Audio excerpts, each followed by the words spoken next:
जय मसीह र पास्टर अर्पण भाइ अनि त्यसपछि हाम्रो अजय भाइ दुवैजनालाई धेरै धेरै धन्यवाद।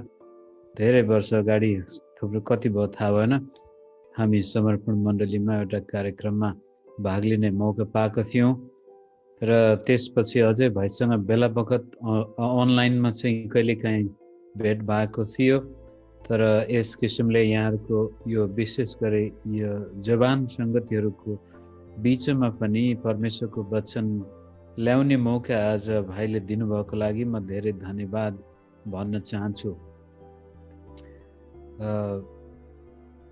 यो पेन्डेमिकले धेरैको जीवनमा दुःख कष्ट ल्याएको भए तापनि हामीहरू जो विभिन्न देशमा बसेका छौँ, टाढा बसेका छौँ, हामीहरूलाई एक किसिमले नजिकबाट भेट हुने मौका पनि यसले जुटाइदिएको छ र त्यसै कारण जीवनमा कतिपटक शैतानले हाम्रो विरुद्धमा हामीलाई क्षति गर्नको लागि केही कुरो ल्याउँछ भने परमेश्वरले त्यही कुरोलाई हाम्रै फाइदाको लागि पनि चलाउन सक्नुहुन्छ। त्यसैको अनुसार आज तपाईँहरूसँग पनि मैले यस किसिमले भेट गर्ने मौका पाएको छु र प्रभुलाई म धन्यवाद दिन्छु। यहाँ जवान होस् अथवा हामी कोही उमेरमा पाको भएका किन नहौँ, सबैलाई परमेश्वरले यो वचनबाट आशिष दिनुभएको होस् भन्ने मेरो चाहना छ। मेरो शरीरको अवस्था त्यति ठिक छैन अझै पनि र मलाई डर लागेको थियो। अब भाइलाई मैले वचन त दिइहालेँ, कसो गर्ने होला, के गरी उठ्न सकेन भने त गाह्रै हुने भयो भने सोचेका थियौँ। तर जे होस्, हिजोबाट परमेश्वरले अलिक मद्दत गर्नुभएको छ र तपाईँहरूले पनि प्रार्थनामा याद गरिदिनु होला। यो वचनको विषयको बारेमा कुरा गर्दाखेरि यहाँहरूले पोस्टर पनि पाउनु भएको थियो होला।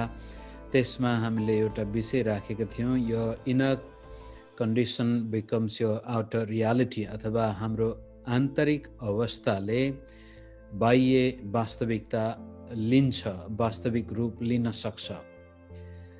त्यसैको सेरोफेरोमा आज यहाँको सामनेमा म मेरा केही वचनका खण्डहरू प्रस्तुत गर्न चाहन्छु। मानिस परमेश्वरको स्वरूपमा बनाइएको प्राणी हो र यो भौतिक र अभौतिक दुवै अस्तित्वमा रहेको व्यक्ति अथवा प्राणी हो। हाम्रो शरीर छ, त्यस्तै प्रकारले त्यो चाहिँ भौतिक शरीर हो भने हामी, म, हाम्रो आत्मा, मगज, हृदय यी विभिन्न विषयले सम्बोधन गरे तापनि हामी अभौतिक पनि छौँ। त्यसै कारण हाम्रो बाह्य अवस्था कस्तो छ भन्ने कुरा हामीभित्रको भित्री वातावरणले प्रत्यक्ष असर पारेको हुन्छ। मानिसको बाह्य वातावरणले उसको भित्री अवस्थालाई झल्काइरहेको हुन्छ। यो कतिपटक सुन्दाखेरि एकदमै रिस पनि उठ्न सक्छ, कतिलाई मन नपर्न पनि सक्छ। कारण यो को हो मेरो न्याय गर्ने व्यक्ति पनि भन्ने भावना आउन सक्छ। तर मनोवैज्ञानिकहरूले, समाजशास्त्रीहरूले, चिकित्सकहरूले र त्योभन्दा पनि बाइबलले नै बडो स्पष्टसँग हजारौँ वर्षदेखि भन्दै आएको कुरो के छ भनेदेखि मानिसको बाह्य अनुहार भित्रपट्टि हृदयको अवस्थालाई झल्काइदिन्छ। यो ऐना जस्तै हो, जसलाई हेर्दाखेरि हामी त्यो मानिसको भित्र कस्तो छ भन्ने कुरा देख्न सक्छौँ। त्यसै कारण मेरो आज जवान, विशेष गरी हामी जसको उमेर अझै थुप्रै वर्ष प्रभुले संसारमा बाँकी राख्नु भएको छ भने, यदि हाम्रो बाह्य वातावरणमा परिवर्तन देख्न चाहन्छौँ, परिवारमा परिवर्तन देख्न चाहन्छौँ, आफ्नो भविष्यमा परिवर्तन देख्न चाहन्छौँ, सेवा सङ्गतिमा परिवर्तन आएको देख्न चाहन्छौँ भने हामीले सम्बोधन गर्नुपर्ने विषय बाहिर नभएर भित्र हो। म कस्तो छु भन्ने कुरा बाहिर मैले जस्तासुकै राम्रा लुगा लाए पनि, जतिसुकै राम्रो घरमा बसे पनि, जतिसुकै मानिसको सामनेमा राम्रो देखिन खोजे तापनि अन्तिममा गएर मेरो वास्तविकता त्यतिखेर प्रमाणित हुन्छ जब मेरो भित्रको अवस्था बाहिर देखा पर्दछ। कहीँ न कहीँ, कुनै न कुनै पक्षमा त्यो बाहिर देखि नै हाल्छ। म जस्तो भित्र छु त्यस्तै बाहिर हुनेछ।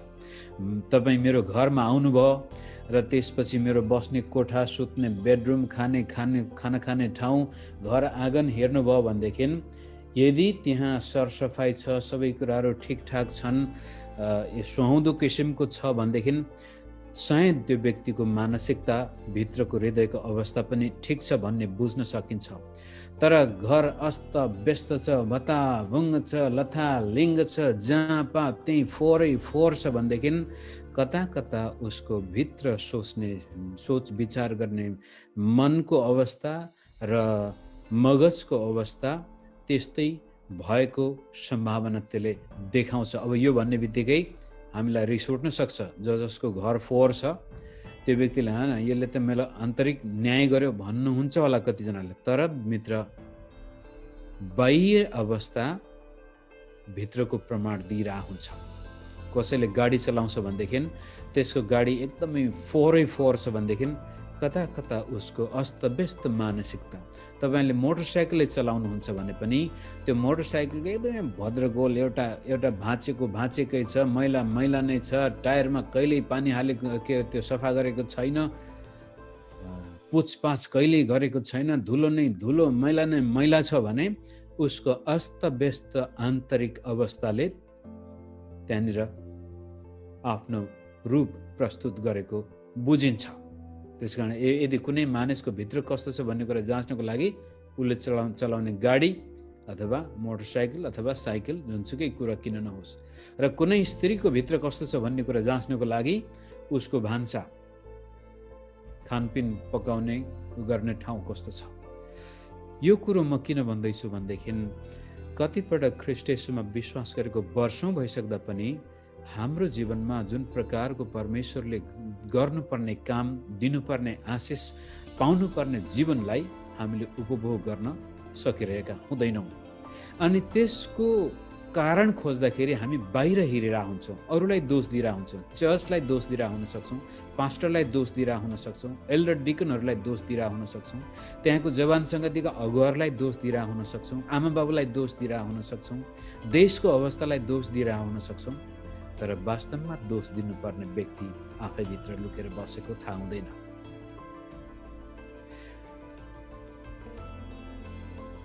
प्रकृतिको नियम नै के छ भने जुनसुकै कुराहरू पनि उम्रिने हो भने त्यो भित्रबाट उम्रिन्छ।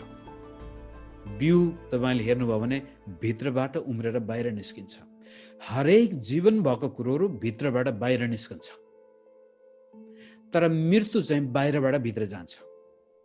कुहिनु पर्यो, केही कुरो कुहिन थाल्यो भने बाहिरबाट कुहिन सुरु हुन्छ, तर उम्रिन थाल्यो, जीवन आउन थाल्यो भने त्यो भित्रबाट आउँछ, गुदीबाट। एउटा बिउको पनि जीवन गुदीमा हुन्छ।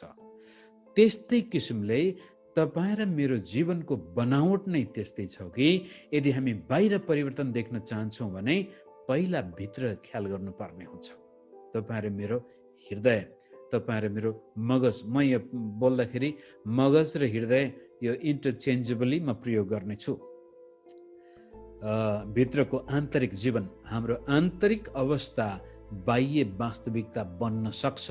त्यसै कारण यदि म बाह्य वास्तविकतालाई मन पराउँदिनँ, मेरो घर लथालिङ्ग भएको मलाई मन पर्दैन भनेदेखि पहिला मैले आफूभित्र विचार गर्नु, म किन यो अल्छे भएको छु, मलाई किन यस्तो घर सफा गर्न मन लाग्दैन, मलाई किन जाँगर चल्दैन, किन ममा जोस छैन, भित्र हेर्नुपर्ने हुन्छ।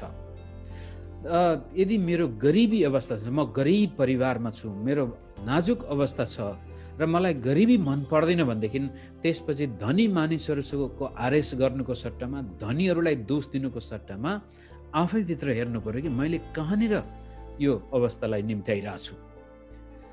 हर क्षेत्रका बारेमा कुरा गर्दाखेरि पनि त्यो कुरो आउन सक्छ र अब ख्रीष्ट येशूमा विश्वास गर्ने व्यक्तिको लागि पनि यो अत्यन्त महत्त्वपूर्ण छ। त्यसै कारण म पहिला प्रभु येशूले मत्तीको सुसमाचारको 15 अध्यायमा भन्नुभएको एउटा कुरो पढ्छु। मत्ती 15:16-20 प्रभुले यसरी भन्नुभयो, उहाँले भन्नुभयो, यो चाहिँ एकजना व्यक्तिले चेलाहरूले जब हात नधोइकन खाना खान थाले, त्यसपछि यहुदीहरू आएर, त्यहाँका ती धर्मगुरु आएर, कस्तो तपाईँका चेलाले हातै नधोइकन खाना खान्छन्, यिनी अपवित्रहरू, हाम्रो परम्परालाई मान्दैनन् भनेर आरोप लागेको बेलामा प्रभु यीशुले मानिस कसरी शुद्ध र अशुद्ध हुन्छ भन्ने कुरा यसरी भन्नुभएको छ मत्ती 15:16 देखि 20 उहाँले भन्नुभयो, के तिमीहरू पनि अझै अबुझ छौ? यो चाहिँ पत्रुसले अथवा चेलाहरूलाई सम्झाउँदै हुनुहुन्छ। के तिमीहरूलाई थाहा छैन जे मुखभित्र पस्छ त्यो पेटमा गइहाल्छ र बाहिर निस्किहाल्छ, तर जुन कुराहरू मुखबाट बाहिर आउँछन् ती हृदयबाट निस्कन्छन् र तिनैले मानिसलाई अशुद्ध तुल्याउँछ। किनकि हृदयबाट नै खराब विचार, हत्या, परस्त्री गमन, व्यभिचार, चोरी, झुटो गवाही र निन्दा बाहिर निस्कन्छन्। यी कुराहरूले चाहिँ मान्छेलाई अशुद्ध पार्छन्, तर हात नधोई खानाले उसलाई अशुद्ध पार्दैन। यहुदी धर्मगुरुहरूले मानिस शुद्ध बन्नको लागि, धर्मी बन्नको लागि बाहिरका कुरामा बढी जोड दिन्थे। हात धुनुपर्ने, लुगा धुनुपर्ने, खुट्टा धुनुपर्ने, मुख धुनुपर्ने, यो गर्नुपर्ने, त्यो नगर्नुपर्ने। अनि ख्रीष्ट येशूले भन्दै हुनुहुन्छ, वास्तवमा यदि तिमी शुद्ध या अशुद्ध हुने हो भनेदेखि पहिला तिम्रो हृदयलाई जाँच, किनभनेदेखि जे कुरो हृदयबाट बाहिर निस्कन्छ त्यसैले तिमीहरूलाई या त शुद्ध बनाउनेछ या अशुद्ध बनाउनेछ। त्यो कुरोलाई अगाडि लैजान अब हामी हितोपदेश 4 अध्यायमा जाउँ। मानिस शुद्ध र अशुद्ध बाहिरको कारण नभएर भित्रको कारण हुँदो रहेछ। त्यसैलाई अगाडि तन्काउँदाखेरि मानिसको बाहिर सुखमय हुने या दुःखमय हुने अरू कारण नभएर उसको भित्री अवस्थाको कारण छ। मानिस अनैतिक र नैतिक बन्नको लागि पनि बाहिरका रीति नियम कानुन पालन गर्नुभन्दा पनि भित्रको रहेछ भने, त्यसै कारण हितोपदेश 4 अध्यायको 23 देखि 27 यसरी उल्लेख गरिन्छ। हामी 23 पद मात्रै पहिला पढौँ, त्यसपछि बिस्तारै हेरौँला। सबै कुराभन्दा बढी आफ्नो हृदयलाई सुरक्षित राख, किनभने त्यो सारा जीवनको मूल हो। हितोपदेश 4:23, सबै कुराभन्दा बढी आफ्नो हृदयलाई सुरक्षित राख, किनभने त्यो सारा जीवनको मूल हो। अनि प्रभु येशूले भन्नुभयो, मानिस शुद्ध र अशुद्ध ती कुराले हुन्छ जो उसको हृदयबाट निस्कन्छन्। र हितोपदेशले भन्छ, त्यसै कारण यो हृदयलाई सुरक्षित राख। दाउदले त पछि गएर चाहिँ, हे परमेश्वर मलाई जाँच्नुहोस् र मेरो हृदयमा त्यस्ता अशुद्ध कुराहरू छन् कि, मेरा हृदयमा दुष्ट कुराहरू छन् भने प्रभु मलाई खार्नुहोस्, निपन्नुहोस्, बनाउनुहोस्। किनभनेदेखि बाइबलले परापूर्व कालदेखि नै यो बुझेको छ कि मानिसको भित्र जस्तो छ त्यस्तै बाहिर देखा पर्नेछ। अनि हितोपदेशले नै भनेको एउटा वाक्यांश अङ्ग्रेजीमा धेरै प्रख्यात छ, त्यो चाहिँ man as a man thinketh so is he, अथवा जे सोच्छ मानिस त्यस्तै बन्दछ। र आजका वैज्ञानिकहरूले, मनोवैज्ञानिकहरूले पनि यो कुरोलाई आत्मसात बडो निष्फिक्री साथ भन्न सक्छन् कि यदि मानिसले जीवन परिवर्तन गर्ने हो भने उसले आफ्नो सोच परिवर्तन नगरिकन त्यो सम्भव छैन। विलियम जेम्स भन्ने अमेरिकी मनोवैज्ञानिक हुनुहुन्थ्यो र उनले आजभन्दा झन्डै 100 वर्ष अगाडि नै भनेको थियो एउटा वाक्यांश, त्यो चाहिँ हो, हाम्रो पुस्ताको सबैभन्दा महान आविष्कार भनेको ठुल्ठुला मसिनहरू, एरोप्लेनहरू इत्यादि नभएर हामीले जानेको सबैभन्दा ठुलो आविष्कार के भने, यदि मानिसले आफ्नो मनोवृत्ति परिवर्तन गर्न सक्छ भने त्यसले आफ्नो जीवन परिवर्तन गर्न सक्छ। अर्थात् यदि मानिसले भित्र परिवर्तन गर्न सक्छ भने उसको बाह्य वातावरण अवश्य परिवर्तन हुनेछ। यस किसिमले मित्र, तपाईँ र म ख्रीष्ट येशूमा विश्वास गर्ने मानिसहरूको निम्ति यो त अझ गहन कुरा हो, गजबको कुरा हो। किनभनेदेखि हामी आफैले आफ्नो भित्र परिवर्तन गर्न सक्ने अवस्थामा थिएनौँ। बाइबलले भन्छ मानिस पापमा मरेको थियो र उसको हृदय पनि मर्यो, उसको मगज पनि मर्यो, र जसको बाइबली भाषामा आत्मा मर्यो। आत्मिक रूपले हामी मरेका थियौँ र यो मरेको मानिसलाई जीवित पार्नु भएको छ परमेश्वरले। त्यो कुरो हामी इजिकियल 36 अध्यायमा, यर्मिया 30-31 अध्यायमा पनि उल्लेख गरिएको छ। अन्त्यको समयमा म मेरो नयाँ करार स्थापना गर्नेछु र त्यो नयाँ करारमा म यस्तो यस्तो काम गर्नेछु भनेर यर्मियाद्वारा पनि प्रभु बोल्नु भएको छ।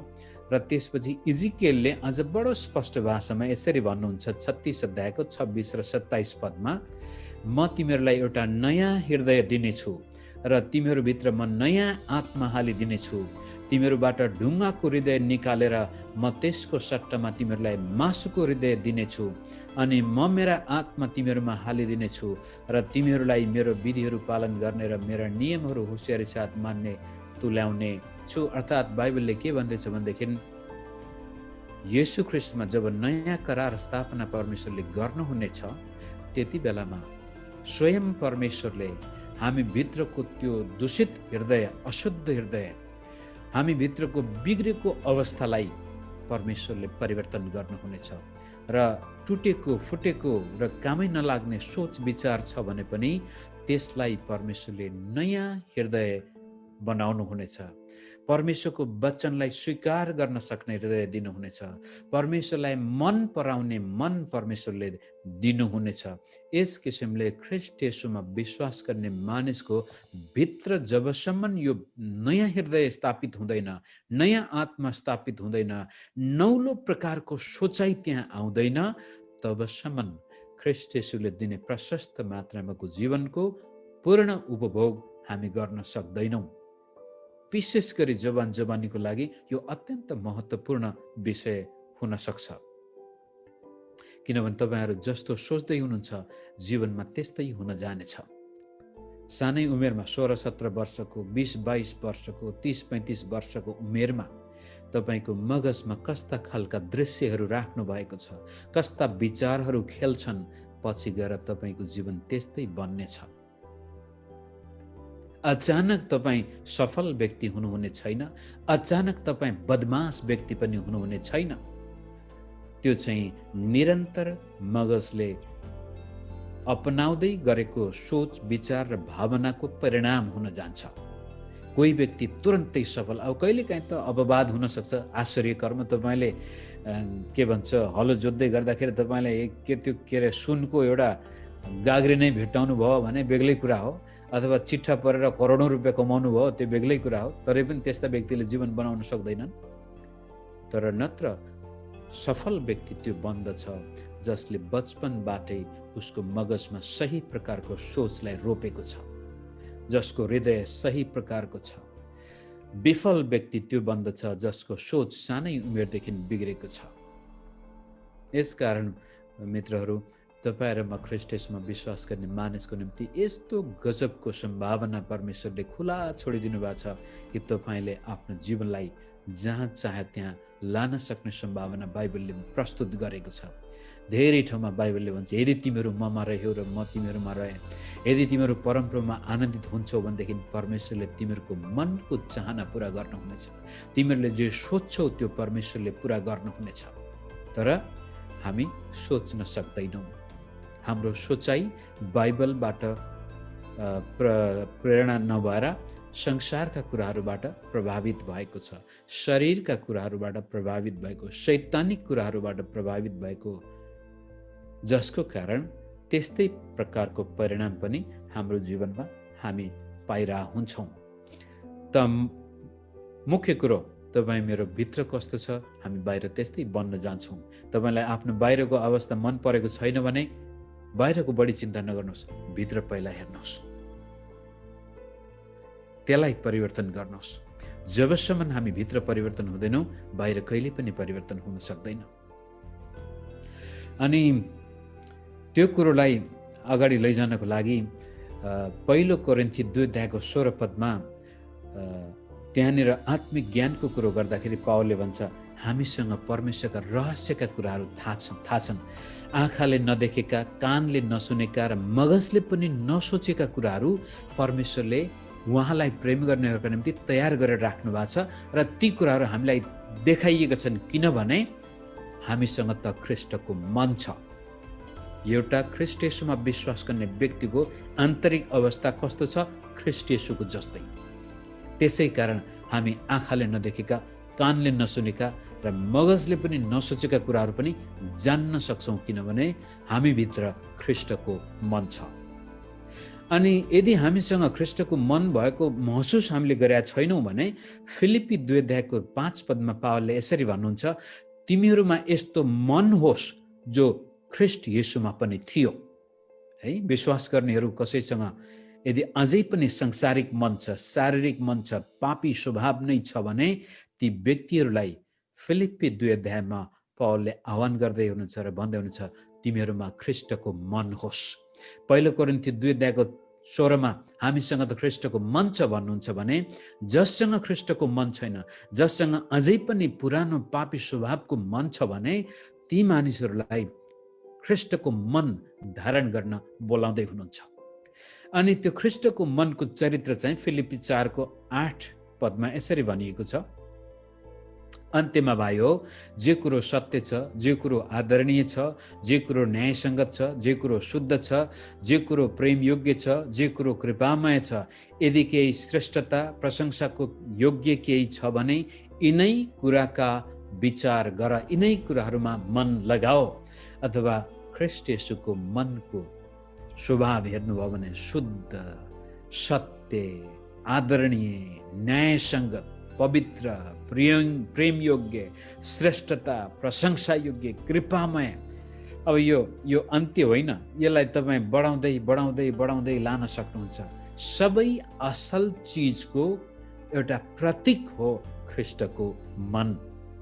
त एउटा ख्रीष्ट येशूमा विश्वास गर्ने मानिसभित्र ख्रीष्टको मन छ भनेदेखि त्यो भित्र सारा असल तत्त्वले बास गरेको छ भने त्यसको बाह्य अवस्था अब त्यसको प्रत्यक्ष असरमा आउनेछ, त्यसको छाया पर्नेछ। त यदि यस्तो अवस्था अझै हामीसँग भएको छैन, हामीमा ख्रीष्टको मन छैन भने रोमी 12:2 पावलले नै फेरि यसरी आह्वान गर्नुहुन्छ, यस संसारको ढाँचामा नचल अथवा ख्रीष्टको मन बिना नजिउनु, यो विश्वासीहरूलाई भनेको हो। तर आफ्नो मनमा नयाँ भई पूर्ण रूपले परिवर्तित हौ र परमेश्वरको असल, ग्रहणयोग्य र सिद्ध इच्छा के हो त्यो तिमीहरूले जान्न सक होइन कि जाँच्न सक र त्यसपछि त्यसमा अभ्यास गर्न सक। परमेश्वरको इच्छालाई थाहा पाएर हामी निर्धक्क भएर आफ्नो जीवन बिताउन सकौँ। तर त्यसको लागि चाहिन्छ ख्रीष्टको मन अथवा हाम्रो आन्तरिक अवस्था कस्तो छ। जबसम्म हामी आफ्नो आन्तरिक अवस्थाको सही मूल्याङ्कन गर्दैनौँ, जबसम्म आफ्नो आन्तरिक अवस्थामा भएका कमी कमजोरीलाई देख्दैनौँ, जबसम्म हामी अरूलाई नै दोष दिइरहेको हुन्छौँ, अर्काका आङको जुम्रा मात्रै देख्छौँ, आफ्नो आङको भैँसी देख्दैनौँ, तबसम्म हाम्रो जीवनमा कहिले पनि रहर लाग्दो जीवन हुन सक्दैन मित्र। अनन्त जीवन त हुन सक्छ, तर प्रशस्त जीवन हुँदैन हामीसँग। येशू प्रभुले दिने प्रशस्त जीवन हामीले पाउने हो भनेदेखि पहिलो स्थान हाम्रो भित्र हेर्नु पर्यो कि त्यहाँ कस्तो छ अवस्था। मसँग ख्रीष्टको मन छ या छैन, मेरो हृदयमा कस्तो प्रकारको अवस्था छ, स्वच्छ छ, सफा छ, रहर लाग्दो छ, मन पर्दो छ या घिन लाग्दो, कालो, रिस, घृणा, डाहा, इबी, लोभ, व्यभिचार, अशुद्धता। प्रभुले भन्नुभयो यी सबै कुराहरू भित्रबाट आउने हुन्। लोग्ने स्वास्नी झगडा गर्छन्, बाहिर नराम्रो भएर होइन, श्रीमान नराम्रो भएर होइन, श्रीमती नराम्रो भएर होइन, आफै भित्र समस्या छ। आफू भलो त जगत भलो भन्ने हाम्रो उखान। फुलको आँखामा फुलै संसार, काँडाको आँखामा काँडै संसार, हामी गीत त गाउँछौँ, तर त्यसलाई व्यवहारमा हामी उतार्दैनौँ। अनि बाइबलले पनि हामीलाई बडो स्पष्टसँग भन्दैछ, हामी यदि ख्रीष्टका सही चेला बन्ने हो भनेदेखि हामी भित्र पहिला ख्रीष्टको मन हुनु आवश्यक छ। अब म धेरै लामो गन्थन नगरौँ, तपाईँहरूको समय पनि सिद्धिन आँट्यो। यदि म परिवर्तन हुन चाहन्छु, मेरो बाहिरी अवस्था परिवर्तन गर्न चाहन्छु, मेरो भविष्य परिवर्तन गर्न चाहन्छु भने मैले मेरो आन्तरिक अवस्थालाई परिवर्तन गर्नु नै पर्छ मित्रहरू। तर कहिलेकाहीँ के लाग्छ भनेदेखि अब चाहिँ परिवर्तन हुन सम्भव छैन जस्तो पनि लाग्छ। कारण हाम्रो बचपनदेखि नै यस्ता आदतहरू बसिसकेका छन् जुन आदतलाई तोड्न सजिलो हुँदैन। अर्थात् जे म सोचिरह हुन्छु त्यसपछि म त्यो काम गरिरह हुन्छु र मेरो बानी बसिसकेको हुन्छ। यो बानी र अथवा आदत जब बस्दै जान्छ त्यस्तै प्रकारको चरित्र मेरो हुन जान्छ र त्यो चरित्र अनुसारको जीवन मैले प्राप्त गरिरहेको हुन्छु।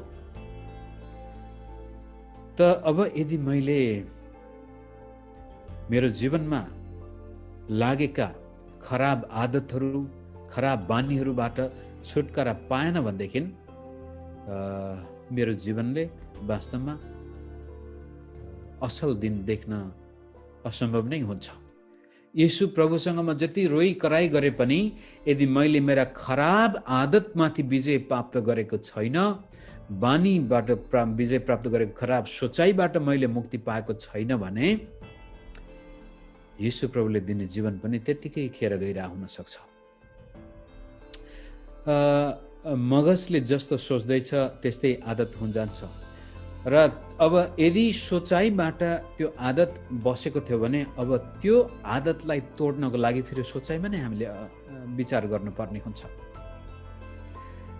जस्तै तपाईँ कतिजना मोटरसाइकल चलाउनुहुन्छ, गाडी चलाउनुहुन्छ, साइकल चलाउनुहुन्छ, तपाईँले अचानक एकैचोटि सिक्नु भएन, धेरै पटकको मेहनतपछि त्यो सिक्नु भयो। सुरुमा साइकल चढ्ने बित्तिकै लडिन्छ, लड्न सजिलो हुन्छ, त्यसमा चढ्न गाह्रो हुन्छ, किनभने हामीले त्यो अभ्यासै गरेका थिएनौँ। त्यस्तै प्रकारले कतिपटक के हुन्छ, त्यो लड्ने बानी नै अब हामी ब्यालेन्स मिलाउन सक्दैनौँ। कहिलेकाहीँ के लाग्न सक्दैन, खराब काम गर्न सजिलो, असल काम गर्न गाह्रो जस्तो लाग्छ। खराब काम गर्न सजिलो लाग्नुको मुख्य कारण हामीलाई खराब सोचको बानी बसिसकेको छ, खराब गर्ने आदतै भइसकेको छ। झुट बोल्न सजिलै, सत्य बोल्न निकै पसिना आउँछ, किनभने झुट बोल्दै बोल्दै बोल्दै बोल्दै आएका छौँ बचपनदेखि नै। अनि बसेको आदत सजिलै लाग्छ, नयाँ आदत बसाल्न अप्ठ्यारो हुन्छ। तर पछि गएर यदि झुट बोल्ने मान्छेले पनि साँच्चै परमेश्वरको वचनमा जीवन बिताउन थाल्छ, उसको भित्र परिवर्तन हुन्छ र ऊ इमान्दार व्यक्ति बन्छ भनेदेखि उसलाई पछि गएर सत्य बोल्ने आदत बसेपछि झुट बोल्न गाह्रो पर्छ। त तपाईँ र म ख्रीष्ट येशूमा विश्वास गर्ने व्यक्तिको भविष्य उज्जवल देख्न चाहनुहुन्छ, तपाईँको हातमा 2-4 पैसा आएको देख्न चाहनुहुन्छ, तपाईँको शरीरमा स्वास्थ्य भएको देख्न चाहनुहुन्छ, समाजमा मान सम्मान भएको देख्न चाहनुहुन्छ भनेदेखि त्यसको लागि पहिला सोच बदल्नु पर्यो, विचार बदल्नु पर्यो, भित्रको अवस्था बदल्नु पर्यो। तर लामो समयसम्म खराब आदत बसिसकेको कारण त्यसलाई सजिलै बदल्न निकै कठिन भइरहेको हुन्छ, किनभने अब हाम्रो मगज चाहिँ शरीरको बसमा परिसक्यो। अनि रोमी 8 अध्यायमा शरीरका कुरामा लागेको मन चाहिँ मृत्यु हो, तर आत्माका कुरामा लागेको मन चाहिँ जीवन र शान्ति हो भनेको छ। र धेरै लामो समय शरीरमा लागिसकेको मन र शरीरका अभिलाषाको बसमा परिसकेको मनलाई तोड्नको लागि हामीलाई चाहिन्छ अब अनुशासन। र त्यो अनुशासन विशेष गरी तपाईँ र म सफल व्यक्ति बन्न चाहन्छु भने म धेरै कुराहरूको पछि नलागु, मेरो समय त गइसकेको छ।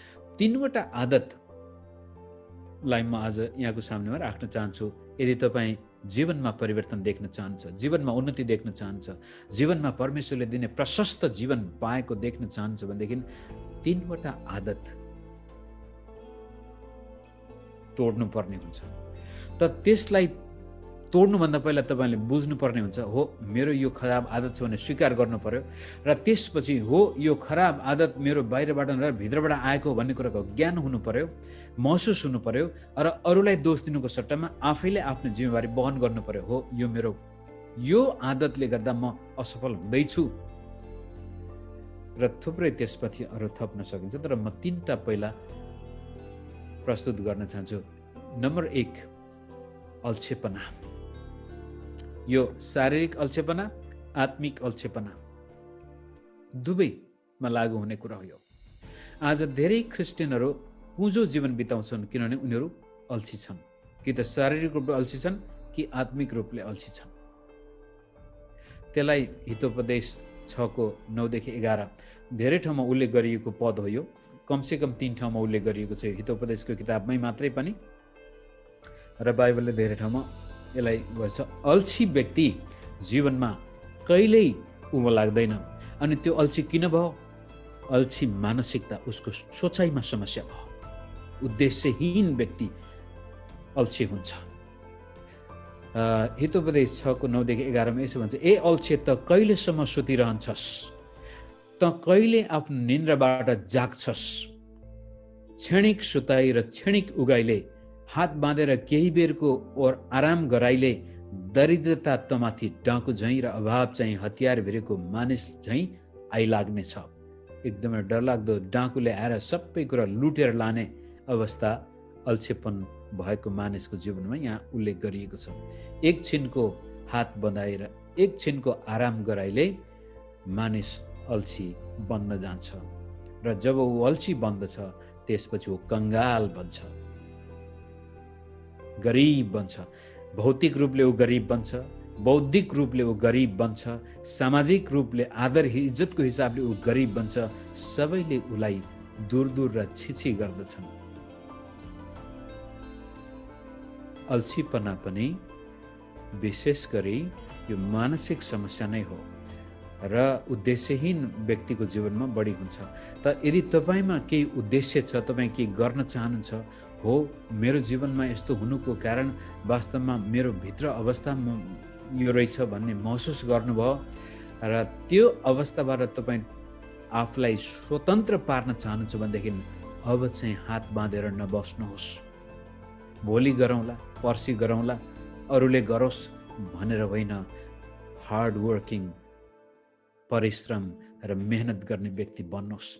जस्तै उदाहरणको लागि कतिपय विश्वासीको घरमा म जान्छु, घर लथालिङ्ग हुन्छ, आँगन त्यस्तै मैला न मैला छ, बर्खायाममा झाड कसिङ्गरहरू उम्रेका छन् भने त्यो व्यक्ति यदि मेहनत गर्थे, म आफैले भन्छु, यदि म यो घरमा बस्थेँ भनेदेखि म कसरी यो सारा झाड कसिङ्गरहरू बिहान बिहान उठेर उखेल्थेँ होला, यो रङ रोगन गर्ने ठाउँमा रङ रोगन गर्थेँ होला, गोडमेल यो ढुङ्गा यता मिलाउने ठाउँमा मिलाउँथेँ होला, यो घर कति राम्रो बनाउँथेँ। मेरो आफ्नो नजरमा त्यो म देख्दछु।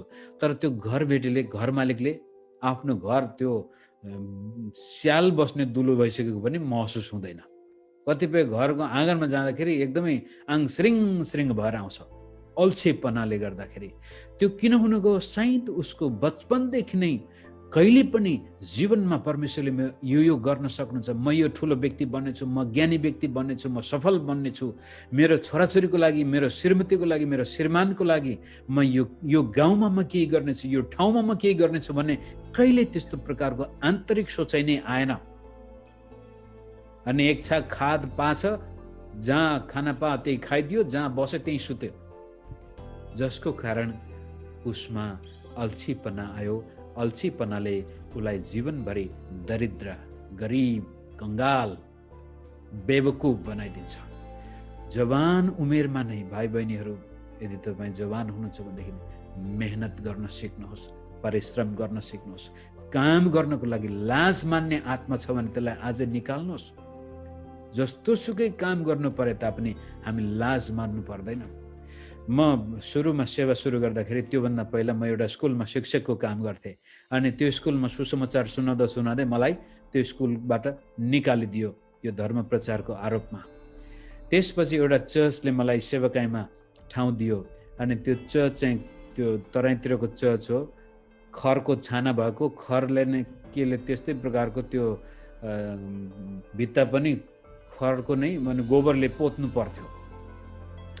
एक दिन त्यो चर्चको पास्टर दाइले मलाई भन्नु, भाइ तपाईँको त्यो पहिला पढाउने स्कुल छ, त्यो स्कुलको पछाडिपट्टि यो गाई पाल्नेहरू छन्, त्यहाँ गएर गोबर लिएर आउनुहोस्। अब हेर्नु, हिजो अस्ति त्यही सडकमा हिँड्दाखेरि सर नमस्कार, गुड मर्निङ भन्थे विद्यार्थीले। अब त्यही बाटोबाट गएर मैले त्यो पनि फेरि सिमेन्टीको बोरा दिएको थियो, त्यो सिमेन्टीको बोरामा गोबर भरेर ल्याउनु पर्ने, अप्ठ्यारो लागेको थियो। तर मैले भने, हे प्रभु, म तपाईँको सेवा गर्न जे गर्न पनि तयार छु भनेर म त्यो गोबर बोक्दाखेरि कता कता भित्रभित्र लाग्थ्यो, कसैले नदेखिदिएको भए त हुन्थ्यो भनेर प्रार्थना गर्दै गएको थिएँ। हुन त कसैले देखेनन् पनि, तरै पनि त्यसपछि प्रभुले मलाई त्यहाँ निकै गाली गर्नुभएको छ, त मेरो सेवा गर्ने त्यस्तै लजाउँछस् भन्दाखेरि मैले त्यहाँदेखि परमेश्वरको सेवा गर्न कुनै पनि प्रकारको मेहनत र परिश्रम गर्न लजाउनु हुँदैन भन्ने सन्देश आफूले पनि लिए, अरूलाई पनि सिकाउँदै छु। त्यसकारण पहिलो कुरो, अल्छीपना सारा गरिबीको आमा हो। आत्मिक गरिबी पनि हो। बाइबल पढ्न अल्छी लाग्यो, प्रार्थनामा बस्न अल्छी लाग्यो, होल नाइट प्रेयरमा जान अल्छी लाग्यो, मण्डलीमा जान अल्छी लाग्यो भने त्यो व्यक्ति आत्मिक रूपले कङ्गाल, अनि उसको दिमागमा दर्शन, भिजन, सोच आउँदैनन्। उसलाई एक छाक खान पाए पुग्यो। त्यो एउटा कुरो। अल्छीपनालाई तपाईँले तोड्ने हो भनेदेखि बिहानै उठ्न सिक्नुपर्छ। अब एउटा गाह्रो कुरो छ, तपाईँ अल्छीपनामाथि विजय हासिल गर्न चाहनुहुन्छ भनेदेखि बिहान उठ्न सिक्नुपर्छ। अरू केही गर्नुहुन्न भने पनि बिहान उठ्नुहोस्। त्यो 8, 9 बजे 10 बजे उठ्ने मान्छे जिन्दगीमा कहिले केही गर्न सक्दैन। बिहान 6 बजे तपाईँले उठ्नुभयो, घाम झुल्कन अगाडि उठ्नुभयो, गाउँलेहरू यताउता हलचल गर्नुभन्दा अगाडि उठेर यसो बाहिरतिर निस्कनुहोस् न, तपाईँको मन कति हल्का हुन्छ। मेहनत र परिश्रम गर्ने व्यक्ति बिहान उठ्छ। एउटा सफल किसान त्यो हो जो बिहानै आफ्नो खेतबारीमा जान्छ। समय धेरै गयो। दोस्रो कुरो, अङ्ग्रेजीमा ग्लटनी भन्छ, नेपालीमा खन्चुवापन। दिमागमा सही सोच विचार गर्न नसक्ने मान्छे जसरी अल्छी हुन्छ, त्यस्तै प्रकारले दिमाग सही प्रकारले सञ्चालन गर्न नसक्ने मान्छे खन्चुवा पनि हुन्छ। त्यसलाई खान पाएपछि पुग्यो। जो अल्छी हुन्छ त्यसले बढी खान्छ भने फेरि। त्यो कुरो पनि हितोपदेश 23 अध्यायको 19, 20, 21 पदमा पढ्छु। हे मेरो छोरा, सुन र बुद्धिमान बन र तेरो हृदय ठिक मार्गमा राख। बेसरी दाखमध्ये पिउनेहरू, यो चाहिँ रक्सी खानेहरू भनेको, अथवा सकेसम्म मासु हसुर्नेहरूसँग सङ्गत नगर। कस्तो राम्रो शब्द, हसुर्नेहरू भने पाएपछि खाएको छ, पेट फुटुन्जेलसम्म। बेसरी रक्सी पिउनेहरू, मतवालीहरूसँग र मासु हसुर्नेसँग सङ्गतै नगर, किनभने मतवाला र खन्चुवाहरू दरिद्र बन्छन् र यस्तो लठ्याइले तिनीहरू झुत्रे बन्छन्। अब हेर्नु शब्द झुत्रे, दरिद्र। यदि तपाईँ आफ्नो जीवनमा उन्नति देख्न चाहन्छ, भविष्य उज्जवल भएको देख्न चाहन्छ भनेदेखि अल्छीपनालाई आफ्नो जीवनबाट सिद्ध्याउनुहोस् र त्यसपछि खन्चुवापन, यो चाहिँ अङ्ग्रेजीमा चाहिँ एपिटाइट भन्छ। यो शरीरका अभिलाषाहरूमा पनि यो आउँछ। यो व्यभिचारका कुरामा पनि आउन सक्छ, वेश्यावृत्तिका कुराहरूमा पनि आउन सक्छ, अनि मतवालीका कुराहरूमा पनि आउन सक्छ। हर क्षेत्रमा शरीरका यी क्रेभिङ डिजायर्स पुरा गर्नको लागि यो मनोरञ्जनका कुरामा पनि आउन सक्छ। फिल्म धेरै हेर्ने मान्छे पनि यो पनि त्यस्तै खालको व्यक्ति हो। नयाँ फिल्म आएपछि जानुपर्ने, हेर्नुपर्ने। अनि कतिपय जवानीहरूले यहाँ गेम खेल्ने कुराहरू छन्, गेम खेल्ने पनि यो ग्लटनी नै हो। यस्तै खन्चुवा नै हो, त्यो मानसिक खन्चुवा। कहिले नपुग्ने एडिक्टेडहरू, दुर्व्यसनमा लाग्नेहरू। यो बानी तपाईँले तोड्नु भएन भनेदेखि तपाईँ मेरो जीवन कहिले पनि उज्जवल हुन सक्दैन। त्यसै कारण हाम्रो बाहिरको अवस्था अस्तव्यस्त, शब्द हेर्नुभयो झुत्रे, झाम्रे। अहिले तपाईँ 20 वर्षको हुनुहुन्छ, सोच्या होला म 40 मा हुँदा त म केही न केही गर्छु होला भनेको छ, खालि गेम खेलेर बस्या छ। म 45, 50 सम्म हुँदा त केही न केही गर्छु होला भनेको छ, तर गछ टिल्ल फरेर आएछ, घरमा बेसरी हँसुर्या छ, राति सुतेको छ, दिउँसो पनि सुतेकै छ, मौका पाउने बित्तिकै अल्छी कामचोर मात्र ऊ छ भनेदेखि ऊ 50 वर्ष हुँदा पनि त्यस्तै, 60 हुँदा पनि त्यस्तै, 70 मर्ने बेला पनि कुकुर बिरालो मरे जस्तै हुनुपर्छ। त्यसपछि सोचाइ कमजोर भयो, सोच विचार हामीले गरेनौँ भनेदेखि यस्ता खराब आदत आउँदछन्। त अब त्यसपछि यी खराब आदत लागिसकेका छ भने यसलाई नाश गर्नु पर्यो। बिहान उठ्नु पर्यो। पहिला यदि केही गर्ने काम छैन भने पनि उठ्नुहोस् बिहान, अनि उठेर प्रार्थना गर्नुहोस्, बाइबल पढ्नुहोस्, स्तुति प्रशंसा गर्नुहोस्। दिमाग कति तन्दुरुस्त हुन्छ। पछि गएर आफ्नो घर सफा गर्नुहोस्। पहिला आफ्नो बिस्तारा बनाउनुहोस्। त्यो सुतेको बिस्तरा जस्तो छ, फेरि साँझ त्यसै बिस्तरामा फर्केर जानुहुन्छ भने तपाईँ लेजी, एकदमै अल्छ्यो। तकिया त्यस्तै छ, बेडसिट त्यस्तै, सिरक त्यस्तै, फेरि त्यसैमा त्यो बिरालो आगो जस्तै गएको जस्तै गरेर सुत्नुहुन्छ भने त्यो साइन अफ लेजिनेस। बिहान उठ्नुहोस्, आफ्नो रुम बनाउनुहोस्, बेड बनाउनुहोस्, घर किचन भान्सा कहाँ के गर्ने हो, 1 दिन गर्नुभयो, 2 दिन गर्नुभयो, यसले तपाईँको दिमाग अझ ताजा बनाउँदै जान्छ, अझ ताजा, अनि ठुल्ठुलो सपना आउँछ, ठुल्ठुलो दर्शन आउँछ। त्यसपछि खन्चुवापन पनि अनुशासनमा राख्नुहोस्। पेटमा भनाइ नै छ, यो चिकित्सकहरूको भनाइ नै हो कि तपाईँले 80% मात्रै खाना खानुहोस्। 100% खानुभयो भनेदेखि तपाईँ पछि गएर खन्चुवा बन्नुहुन्छ, पेट यत्रो ठुलो हुन्छ। अलिकति कम नै, अझै पनि खान सकिन्छ तर पुग्यो। अनुशासन, आफ्ना एपिटाइटलाई कन्ट्रोल गर्ने, भोग लाग्ने बित्तिकै खाइहाल्नु पर्ने चाहिँ होइन, पर्खिन सक्नुपर्छ। त्यसले हामीलाई अनुशासित जीवन बिताउन सहायता गर्छ। र मेरो समयको अन्तिममा खराब बोलीबाट अलग हुनुहोस्। तपाईको जिब्रोलाई नियन्त्रणमा राख्नुहोस्। जसरी तपाईको अल्छीपनालाई नियन्त्रण गर्नुभयो, मेहनत गर्न थाल्नुभयो, त्यसपछि खन्चुवापन, जाँड रक्सी, खानपिन, मासु अझैले पनि मिठो मिठो मात्रै खोज्नुहुन्छ, त्यो अनि कहिलेकाहीँ श्रीमतीले अथवा आमाले घरमा राम्रो पकाएन भने रिसाउने व्यक्ति तपाईँ हो भनेदेखि तपाईँ खन्चुवा हो। मासु मात्रै खानुपर्ने, अनि कहिलेकाहीँ सुखो रोटी खाँदाखेरि एकदमै मनचित्त बुझ्दैन भनेदेखि तपाईँको एपिटाइट आउट अफ कन्ट्रोल भइसकेको छ।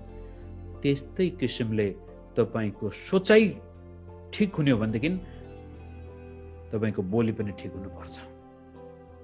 त्यसलाई याकुब 3 अध्यायको 2 र 6 पदमा पढ्छु। जुन मानिसले आफूले बोल्ने कुरामा भुल गर्दैन, त्यसले आफ्ना सारा शरीरमा पनि लगाम लगाउन सक्छ र त्यो सिद्ध मानिस हुन्छ। जिब्रो पनि एउटा आगो नै हो, यो शरीरका अङ्गहरूमध्ये अधर्मको एउटा दुनिया नै हो। यसले सारा शरीरलाई दूषित पार्दछ, जीवनको सारा क्रममा नै आगो सल्काइदिन्छ र नरकको आगोमा त्यो जल्छ। मुख्य कुरो, यदि तपाईँले आफ्नो जिब्रो नियन्त्रण गर्नुभयो भनेदेखि तपाईँ सिद्ध मानिस हो। अर्थात् तपाईँको बोली चाहिँ जीवन दिने बोली बनोस्, आफ्नो लागि पनि अर्काको लागि पनि। जवान व्यक्ति हो भने पनि सुरुमै अर्कालाई हेला गरेको, अर्कालाई होच्याएको, अर्कालाई खसालेको, अर्काको कुरा काटेको, अर्काको बदनाम गरेको भाषा तपाईँ बोल्दै हुनुहुन्छ भनेदेखि तपाईँले आफ्नो भविष्यको लागि ती कुराहरू रोप्दै हुनुहुन्छ। यदि तपाईँ अरूलाई सराप्ने व्यक्ति हो भनेदेखि तपाईँ आफ्नो लागि सराप रोप्दै हुनुहुन्छ। यदि तपाईँ अर्काको कुरा काट्ने व्यक्ति हो भनेदेखि तपाईँले आफ्नो लागि पनि कुरा काट्ने मानिसहरू रोप्दै हुनुहुन्छ। अर्कालाई गिज्याउने मानिस हो भनेदेखि तपाईँ आफ्नो लागि खिल्ली रोप्दै हुनुहुन्छ। जिब्रो, अस्तव्यस्त जिब्रो, अस्तव्यस्त खाने बानी, पिउने बानी, अस्तव्यस्त जीवन जिउने शैली, अल्छेपना सबै अस्तव्यस्त मानसिकताका प्रमाणहरू हुन्। त्यसै कारण मैले भन्दैछु, यदि अब म अल्छीपनाबाट परिवर्तन हुने हो, मेहनत गर्ने व्यक्ति बन्ने हो, म खन्चुवा र मतवालीपनामा जाने होइन, बेविचारका कुराहरू कुनै पनि लतमा म फस्ने होइन, र त्यसपछि मेरो जिब्रोलाई पनि मैले सही प्रकारले प्रयोग गर्ने हो भनेदेखि अब मैले विचार गर्नुपर्ने मेरो सोचाइ, मेरो अन्तस्करणमा कस्तो प्रकारको व्यक्ति म हुँ। किनभने म अर्काको गिल्ला गर्ने व्यक्ति छु भने म भित्र त्यस्तै प्रकारको झुर मानसिकता छ। म एकदमै अल्छे छु, खन्चुवा छु भनेदेखि मेरो मानसिकता एकदमै कमजोर भइसकेको छ। अब यसलाई परिवर्तन गर्नुपर्ने हुन्छ मित्र। परमेश्वरको वचनबाट, पवित्र आत्माको शक्तिबाट, घर मण्डलीको सङ्गतिबाट, विश्वासहरूको सङ्गतिबाट वचन सुनेर कसरी हुन्छ? तपाईँ र मेरो सोचाइलाई हामीले जब परिवर्तन गर्न थाल्छौँ, त्यसपछि हामीलाई आफ्ना बानीहरू परिवर्तन गर्न मद्दत मिल्दछ। र ती बानीमा पनि मुख्य यो चाहिँ lower level to higher level जाने एउटा क्रम हो। थुप्रै अरू राम्रा कुराहरू छन्, त्यो पछि हेरौँला कहिले मौका मिलाएको खण्डमा। तर मुख्य कुरो चाहिँ हाम्रो बेस लेभल, पतन जीवनको बेसमा छौँ भने पहिला अल्छीपना निकाल्नु पर्यो, त्यसपछि खन्चुवापना निकाल्नु पर्यो, त्यसपछि अशुद्ध बोली हाम्रो जीवनबाट निकाल्नु पर्यो। खराब बोली जहिले पनि बोल्दाखेरि मेरो बाइबल पद त्यहाँ सबै मैले राखेन। हितोपदेश 18 को 20-21 पदमा त जिब्रोमा जीवन र मृत्युको शक्ति छ, यसैको फलबाट हाम्रो पेट भरिन्छ। मान्छेसँग बोल्दाखेरि इज्जत चार बोल्नुहोस्, आदर गर्नुहोस्, अनि कसैको पिठी पछाडि कहिले कुरा नकाट्नुहोस्। अरू कसैले तपाईसँग आएर अर्काको कुरा काट्छ भनेदेखि पनि त्यस्तासँग सङ्गति नगर्नुहोस्। बोल्नु नै परेको खण्डमा अर्काको भलाइ, शत्रु नै किन नहोस्, तपाईँको दुश्मन त्यो व्यक्ति किन नहोस्, उसको पिठी पछाडि बोल्दाखेरि उसको राम्रा कुराहरू मात्र गर्नुहोस्। र आफ्नो लागि पनि यो जिब्रोको काम चाहिँ आफ्नो लागि बिहान उठ्नुहुन्छ, सायद तपाईँको जीवन एकदमै दुःखलाई हुनुहुन्छ, अहिले एकदमै नाजुक स्थिति हुनसक्छ, र पनि आफैलाई ऐनामा उभ्याएर हेर्नुहोस् र भन्नुहोस्, ए फलाना त परमेश्वरको सन्तान होस्, तँभित्र परमेश्वरले नयाँ हृदय हालिदिएको छ, तँभित्र नयाँ आत्मा हालिदिएको छ, त पवित्र आत्माको मन्दिर होस्। तेरो निम्ति परमेश्वरले के नै बाँकी राखेको छ, उहाँले आफ्नो एकमात्र पुत्र तेरो लागि दिइसक्नु भयो भने तँलाई चाहिने सारा कुराहरू उहाँले दिनुहुन्न र अवश्य दिनुहुनेछ। परमप्रभु तेरो गोठालो हुनुहुन्छ, तँलाई हरियो खर्कमा सुताउनु हुनेछ, शोक चैनको पानीले डोर्याउनु हुनेछ, तेरो निम्ति तेरा शत्रुको सामनेमा भोजन तयार गर्नुहुनेछ, तेरो शिर उहाँले तेलले अभिषेक गर्नुहुनेछ, तेरो आशिषको कचौरा भरिएर पोखिनेछ र तेरो जीवनभरि परमप्रभुको दया करुणा भलाइ पछि लाग्नेछ। यस्तो किसिमले आफैसँग बोल्नुहोस्, आफ्ना सन्तानहरूसँग, आमा बाबुसँग त्यसरी बोल्नुहोस्, साथीभाइसँग त्यसरी बोल्नुहोस्। यो जिब्रो तपाईँको भित्रको कुराको बाहिर प्रमाण दिँदैछ र यसले हाम्रो जीवनमा भयङ्कर गजब आशिषमय जीवनको ढोका खोलिदिन सक्छ। म बाँकी धेरै कुराहरू थिए, ती कुराहरू यहाँ राख्दै म आज अहिले बिदा हुन्छु। परमेश्वरले यहाँहरू सबैलाई आशिष दिनुभएको होस् र तपाईँको व्यक्तिगत जीवनमा जस्तो भित्र सोच्नु भएको छ त्यस्तै बाहिर हुनेछ। त्यसै कारण बाहिर चिन्ता गर्नुभन्दा पहिला भित्र सोच्नुहोस् र भित्र सोच विचार गरिसकेपछि त्यसपछि अब माथि जानको लागि अल्छीपनालाई निष्कासन गर्नुहोस्, आफ्नो जीवनबाट खन्चुवापनालाई निष्कासन गर्नुहोस् र खराब बोलीलाई पनि निष्कासन गर्नुहोस् र त्यसको ठाउँमा मेहनत, परिश्रम, अनुशासन अनि जीवन दिने बोली राख्नुभयो भने तपाईँको सोचाइले पनि फेरि नयाँ रूप लिनेछ र जीवनमा परमेश्वरको काम अझ बढी देख्नुहुनेछ। जय मसीह।